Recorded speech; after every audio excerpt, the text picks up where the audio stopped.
Hello and welcome everyone guys. BSc ज्ञान सागर में भरपूर स्वागत है। तो हम लोग पढ़ रहे थे बीएससी फर्स्ट सेमेस्टर में केमिस्ट्री का यूनिट थर्ड, जिसमें हम देखे थे introduction to periodic table and screening effect and shielding effect. तो आज हम इस वीडियो में देखेंगे जेड इफेक्टिव न्यूक्लियस चार्ज।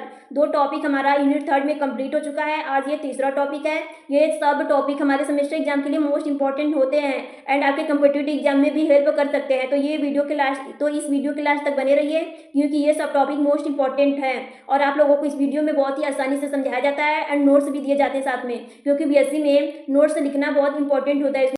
अगर 2 नंबर वाला वेरी शॉर्ट क्वेश्चन है तो उसमें 50 वर्ड्स लिखने होंगे एंड जो शॉर्ट होगा उसमें 100 वर्ड लिखने होंगे और जो लॉन्ग होता है उसमें 200 या 300 वर्ड लिखने होते हैं।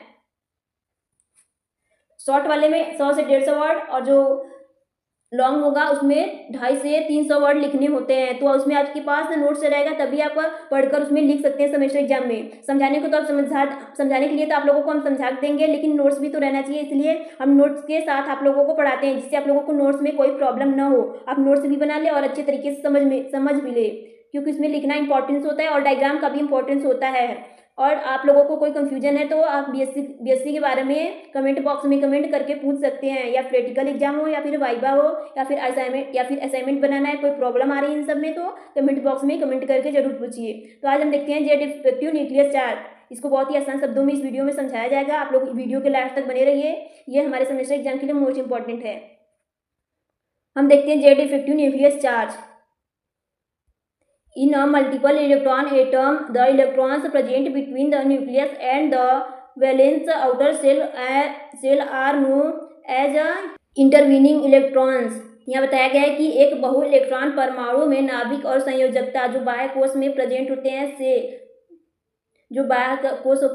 हैं उनके बीच उपस्थित इलेक्ट्रॉन, जो बाह्य कोश होते हैं उसमें उनके बीच जो इलेक्ट्रॉन उपस्थित होता है उनको भेदक इलेक्ट्रॉन कहते हैं। यहाँ बताया गया है कि एक बहु इलेक्ट्रॉन परमाणु में नाभिक और संयोजकता बाह्य कोश के बीच उपस्थित इलेक्ट्रॉनों को भेदक इलेक्ट्रॉन कहते हैं।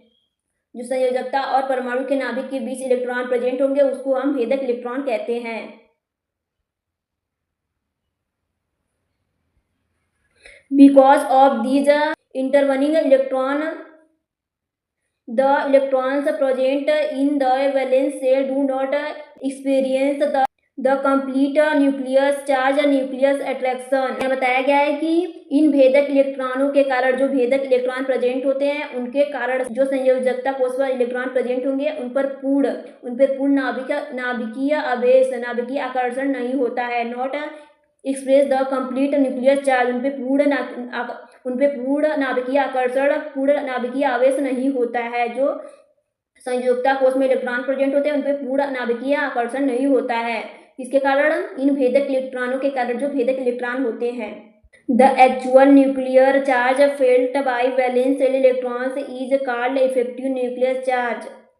और यहाँ बताया गया है कि संयोजकता कोश में इलेक्ट्रॉनों द्वारा अनुभव किया जाने वाला वास्तविक नाभिकीय आवेश प्रभावी नाभिकीय आवेश जेड इफेक्टिव कहलाता है। यहाँ कहने का अर्थ है कि जो संयोजकता कोश में इलेक्ट्रॉन द्वारा अनुभव किया जाने वाला वास्तविक नाभिकीय आवेश प्रभावी नाभिकीय आवेश कहलाता है। जो वास्तविक नाभिकीय आवेश होता है वह प्रभावी नाभिकीय आवेश कहलाता है, जेड इफेक्टिव न्यूक्लियस चार्ज कहलाता है। जेड इफेक्टिव कहलाता है, प्रभावीय नाभिक आवेश कहलाता है। जो संयोजकता कोश में इलेक्ट्रॉन द्वारा अनुभव किया जाने वाला वास्तविक नाभिकीय आवेश होता है वह जेड इफेक्टिव न्यूक्लियस चार्ज कहलाता है। Due to the same charge the electrostatic repulsion by intervening electrons reduce the nuclear charge field by the valence electrons. और यहाँ बताया गया है कि समान आवेश के कारण, जो समान आवेश होंगे समान चार्ज के कारण जो भेदक इलेक्ट्रॉनों द्वारा अनुभव किया जाने वाला नाभिकीय आवेश को कम कर देता है। जो समान चार्ज होंगे वह भेदक इलेक्ट्रॉन द्वारा अनुभव किया जाने वाला नाभिकीय आवेश को कम कर देगा। समान चार्ज होगा उसके कारण जो अनुभव करने वाला भेदक इलेक्ट्रॉन होगा वह अनुभव किए जाने वाला नाभिकीय आवेश को, नाभिकीय चार्ज को कम कर देता है। The effective nucleus charge felt by the valence electrons is less than the actual nuclear charge। और यहाँ बताया गया है कि संयोजकता इलेक्ट्रॉन द्वारा अनुभव किया जाने वाला प्रभावी नाभिकीय आवेश वास्तविकीय नाभिकीय आवेश से कम होता है। जो प्रभावी नाभिकीय आवेश था, जेड इफेक्टिव आवेश था, वह वास्तविक नाभिकीय आवेश से कम होता है। जो जेड इफेक्टिव होता है वह वास्तविकीय नाभिकीय आवेश से कम होता है। The means that various inner orbital electron could serve as the screen or shield between the nucleus and the outermost electron। इसका अर्थ यहाँ बताया गया है कि इसका अर्थ है कि विभिन्न आंतरिक कक्षीय इलेक्ट्रॉन बादल नाभिकीय और सबसे बाहरी इलेक्ट्रॉन के बीच आवरणाय ढाल का काम करते हैं। यहाँ कहने का अर्थ है कि यहाँ जो आंतरिक कक्षीय इलेक्ट्रॉन होते हैं और जो बाहरी कक्षीय इलेक्ट्रॉन होते हैं, इनके बीच जो एक आवरण बनता है, इनके बीच एक आवरण ढाल का काम करते हैं। यह जेड इफेक्टिव न्यूक्लियस चार्ज इनके जो अंदर और बाहर एक आवरण का बनाने का काम करते हैं, ढालने का काम करते हैं, Z effective nucleus charge. The outermost electron is said to be screened और shielded from the influence of nucleus charge. सबसे बाहरी इलेक्ट्रॉन को नाभिकीय आवेश के प्रभाव से परिरक्षित या परिरक्षित कहा जाता है, स्क्रीन्ड एंड शील्डिंग कहा जाता है। जो यहाँ कहने का अर्थ है कि सबसे बाहरी इलेक्ट्रॉन जो नाभिकीय आवेश को प्रभाव से स्क्रीन्ड और प्रभाव से परिरक्षित या परिरक्षित कहा जाता है। यहाँ कहने का अर्थ है कि सबसे बाहरी जो इलेक्ट्रॉन होगा उसको नाभिकीय आवेश के प्रभाव से जो प्रभावित होगा तो उससे परिरक्षित या परिरक्षित, स्क्रीन्ड एंड शील्ड कहा जाता है, परिरक्षित या परिरक्षित कहा जाता है। This effect of intervening electrons is known as shielding effect और स्क्रीनिंग इफेक्ट। और यहाँ बताया गया कि भेदक इलेक्ट्रॉनों के इस प्रभाव को परिरक्षण प्रभाव या परिरक्षण प्रभाव कहते हैं। परिरक्षी प्रभाव या परिरक्षक प्रभाव कहते हैं, शील्डिंग इफेक्ट या स्क्रीनिंग इफेक्ट कहते हैं। यहाँ कहने का अर्थ है कि जो भेदक इलेक्ट्रॉन होंगे इसके इस प्रभाव को परिरक्षी शील्डिंग इफेक्ट या स्क्रीनिंग इफेक्ट कहते हैं। अब हम देखेंगे the effective nuclear charge can be determined by subtracting the screening or shielding constant for intervening electrons from the actual nuclear charge equal to the atomic number of the element। यहाँ बताया गया है कि प्रभाव नाभिकीय आवेश तत्व के परमाणु क्रमांक के बराबर वास्तविक नाभिकीय आवेश में मध्यवर्ती इलेक्ट्रॉन के लिए परिरक्षण या परिरक्षण स्थिरांक घटाकर निर्धारित किया जा सकता है। यह कहने का अर्थ है कि जो जेड इफेक्टिव न्यूक्लियर चार्ज होता है वह इलेक्ट्रॉन के लिए परिरक्षण, स्क्रीनिंग एंड शील्डिंग इफेक्ट स्थिरांक को घटाकर निर्धारित किया जा सकता है।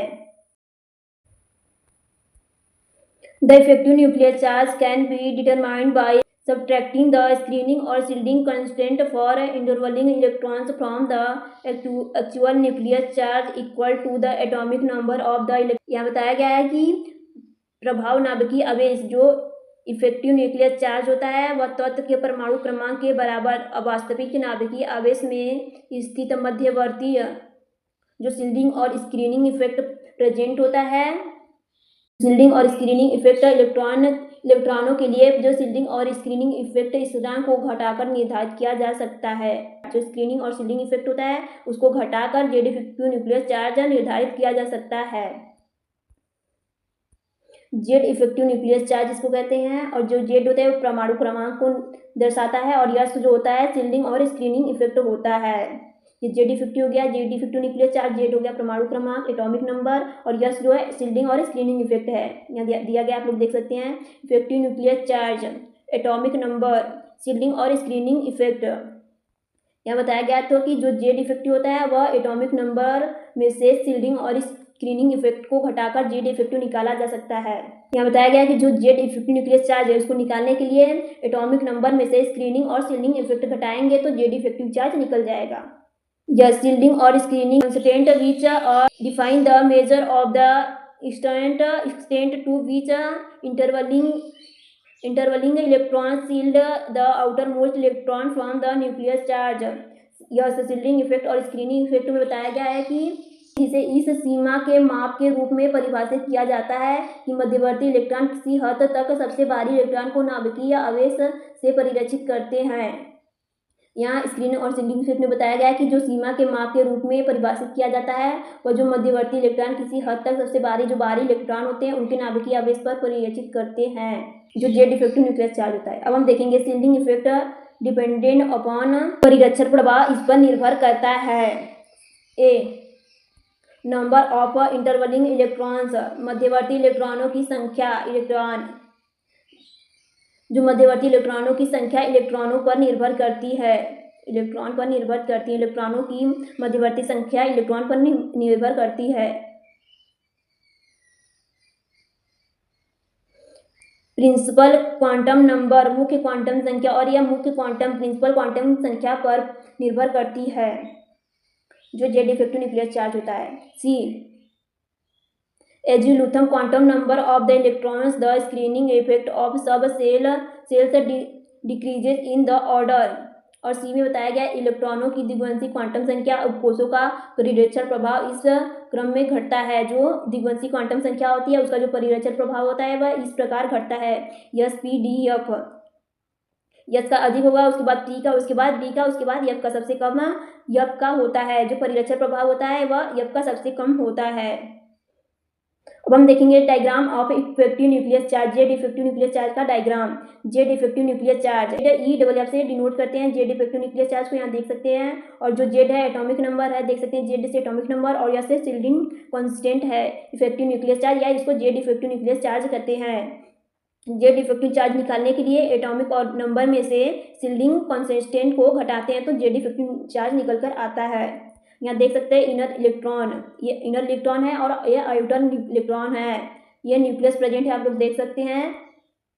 तो जो एटॉम्स होगा उसके एटॉमिक नंबर होगा, उसमें शील्डिंग इफेक्ट घटाएंगे तो जेड इफेक्टिव चार्ज निकल कर आता है। आई होप ये डायग्राम आप लोगों को बहुत ही अच्छे समझ में आया होगा, एंड इफेक्टिव न्यूक्लियस चार्ज समझ में आया होगा कि कैसे जेड इफेक्टिव चार्ज को हम निकालते हैं। और जो आउटर मोस्ट इलेक्ट्रॉन होता है और जो इनर इलेक्ट्रॉन होते हैं, इसमें डिफरेंसेस क्या होता है। जो न्यूक्लियस होगा इसको आसानी से अट्रैक्ट कर लेगा इनर वाले को, और आउटर वाले को आसानी से नहीं अट्रैक्ट कर पाता है, क्योंकि ये जो इलेक्ट्रॉन को रिपेल करते हैं एक दूसरे को, इसलिए अट्रैक्शन करने में दूर वाले इलेक्ट्रॉन को अट्रैक्ट करने में प्रोटॉन आसानी से अट्रैक्ट नहीं कर पाता, जिसे हम स्क्रीनिंग एंड शील्डिंग इफेक्ट कहते हैं। इसको आप लोगों को अगली वीडियो में बता चुके हैं। वो वीडियो आप लोगों को प्लेलिस्ट में दिया गया, आप लोग जाकर देख सकते हैं। और एटॉमिक नंबर को शील्डिंग इफेक्ट, एटॉमिक जो नंबर हो उसमें शील्डिंग इफेक्ट घटा देंगे तो जेड इफेक्टिव चार्ज निकल कर आ जाएगा। अगर आप लोगों को स्क्रीनशॉट लेना है तो ले सकते हैं।